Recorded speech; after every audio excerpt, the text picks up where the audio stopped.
안녕하십니까, 더리치옥션입니다. 오늘은 경매 물건을 찾아보는 대신 요즘 논란이 되고 있는 분양가 상한제에 대해서 좀 찾아보려고 합니다. 저희도 업무상 많이 필요하기도 하고요. 부동산 정책이 변화됨에 따라서 저희도 발맞추어서 일반 투자가 더 좋은지 경매 물건 투자가 더 유리한지에 대해서 항상 고민해야 됩니다. 분양가 상한제,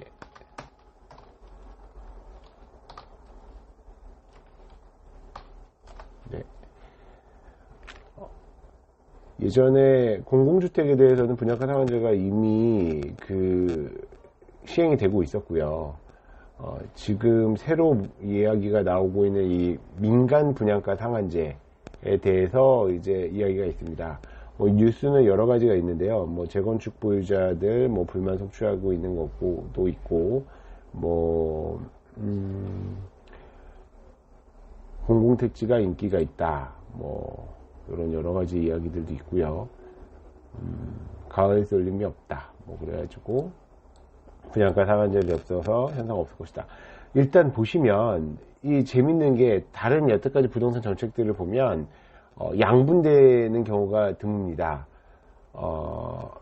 거의 한 가지 방향으로 거의 비슷한 의견을 내놓는 게 일반적인데요. 요번에 보면 이거든 저거든 아니면 요거는 이제 재건축 보유자의 입장에서, 그 다음에는 이제 앞으로 하실 투자자의 입장에서, 또 이 다음에는 지금 현재 재건축 조합 쪽에서 그 이익을 극대화시키기 위해서, 여기는 또 건설주에 관련해서 보시면 다들 각자의 입장에 대해서 각자의 역할들을 이야기를 하고 있고요. 전문가들의 의견도 과연 일관성 있게 제시되고 있는가 살짝 궁금하기도 합니다. 하면 정부에서 이제 민간주택 분양가라고 하는 이 부분 보면 정부가 아파트 분양 상한 가격을 정해놓고 그 밑으로 하게 한다. 이제 산정 기준은 토지에 대한 감정평가 기준하고 건축비하고 적정 이윤을 넣어주겠다. 이런 정도 내용이고요. 이렇게 되면 구입하는 입장에서 저렴한 금액으로 공급받을 수 있다라고 이야기를 하고 있고, 아울러 이제 밑에는 시장 가격 왜곡 현상이라든지 아니면 수익성 악화를 인해서 사유재산권을 침해한다든지 시공 품질이 저하된다든지 오히려 상승을 부추길 수 있다는 여러 가지 의견들이 있고요. 기준가라고 하는 거는 항상 정해져 있고요. 그 시장 기준가, 즉 기준가 중에서도 최초 분양가, 시작점인데요. 그 시작점이 너무 비싸면 결국 내려갑니다. 근데 이게 저렴하면 당연히 올라가게 돼 있어요. 지금처럼 계속 부동산 가격이 올라가는 가운데 분양가 상한제를 해버리면 분양을 받은 물건에 대해서는 당연히 시세와 그 차액이 계속 올라갈 수밖에 없고요. 이런 차액이 올라가면 더 많이 오르기 때문에 말 그대로 로또 아파트가 생길 수가 있고, 이런 로또 아파트들이 생겨서 이런 물건들을 만약에 일반인들이 매각을 통해서 수익을 얻는다면 그로 인해서 양도 차익이 생기고, 그 양도 차익으로 인해서 세수가 늘어나요. 저는 이제 그런 고민을 한번 해봤습니다. 이게 과연 그 부동산 가격을 진정시키기 위한 정책인가, 아니면 국가에서 세금을 많이 걷기 위한 정책인가 라는 고민도 좀 하게 되더라고요. 결과적으로는 투자하시는 분들 중에 돈이 많으신 분들은 이런 부분도 저는 문제가 없다고 생각을 해요. 어차피 예전에 있었던 돈으로 똑같이 투자를 하고 상승폭이 높아지면 세금을 많이 내긴 하겠지만 어차피 벌어들인 수익은 더 늘어날 것이고, 문제는 한 채씩 사시는 분이에요. 한 채, 두 채.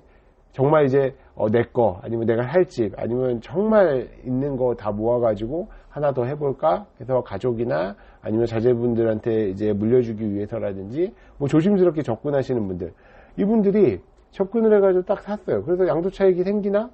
제가 봤을 때는 양도 차익 생기는 게 만만치가 않아요. 이분들은 세금을 걱정하시고요, 대출을 걱정하고요. 그렇다면 지금 결과적으로 주택은 계속 짓고 있고 인구수는 늘어나지 않는 가운데 다들 이 투자에 적합한 부동산만 찾고 있고요. 이 투자에 적합한 부동산을 찾을 때 결국은 이런 과열지구로 들어가고, 과열지구 들어가면 민간 택지가 됐든 공공 택지가 됐든 분양가 상한제에 걸려 있고, 다만 이걸 또 낙찰을 받게 되면, 이게 이제 분양을 받게 되면 수익을 많이 누릴 수 있고, 이런 상황으로 번지거든요. 그러면 투기에 관심이 없었던 분도 동일하게 투기를 할 수 있지 않을까? 라는 생각도 들고요.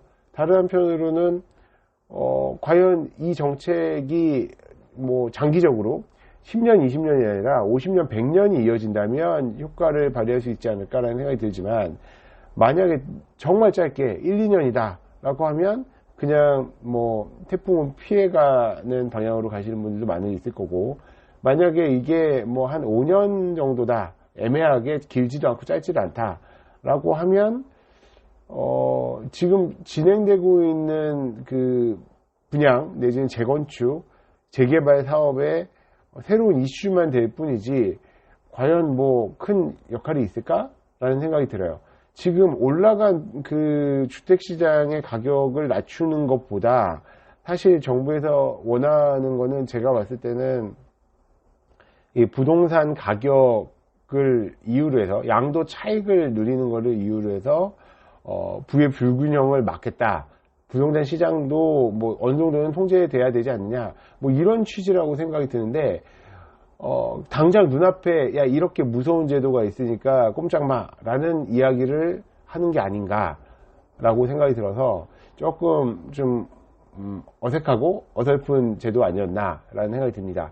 왜냐하면 적어도 민간 분양가 상한제를 시행하기 전에 이야기했던 공공주택 분양가 상한제에 대해서 어느 정도의 이슈가 나오고 어느 정도의 통제가 되고 부동산 시장에 영향을 미치면서 모두가 투기보다는 실수요를 목적으로 가는 시장 문화가 형성되었어야 되는데 그런 문화는 형성되지 않았다는 거죠.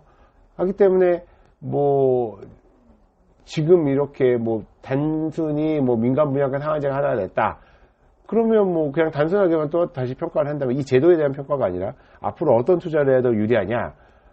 저 같으면 뭐 아파트나 공공주택 이렇게 나라에서 제한을 심하게 하는 통제를 당하는 부동산 투자보다는 뭐 개인 주택이라든지 토지를 베이스로 하는 뭐 이제 일반 그 뭐 상가주택이라든지 건물이라든지 이런 가격이 더 올라갈 거예요.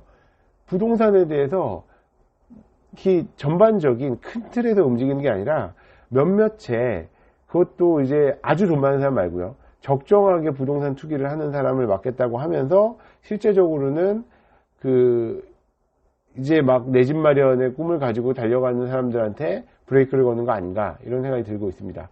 뭐 아무튼 이런 제도들로 인해서 제 생각에는 경매시장이 조금 더 활성화될 것 같고, 그런 경매시장이 활성화가 된다면 아마 물건에 대한 것도 지금 뭐 민간이 됐든 공공이 됐든 주택 분양이 좀 어려워지고 미분양이 나게 되면 건설사는 뭐 도산하게 될 거고요. 어려워진다면 그걸 원인으로 해서 당연히 경매 물건은 나올 것이고, 아울러 경매 물건에서도 입찰하는 또 다른 그 고객들이 늘어날 거라고 생각합니다. 정책에 대해서는 저희 회사 같은 경우에는 부동산 정책 관련해서 의견을 내놓거나 뭐 판단하거나 하지 않았었는데요.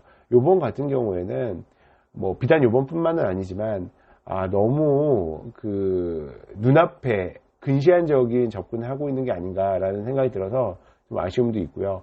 여러분들도 어떤 정책이 나왔을 때 일희일비만 하지 마시고 좀 더 지켜보고 여러 사람의 의견이나 부동산 정책이나 흐름도 좀 판단해보고 다른 그 투자자들의 방향도 좀 되짚어 보면서 투자를 하셨으면 좋겠습니다.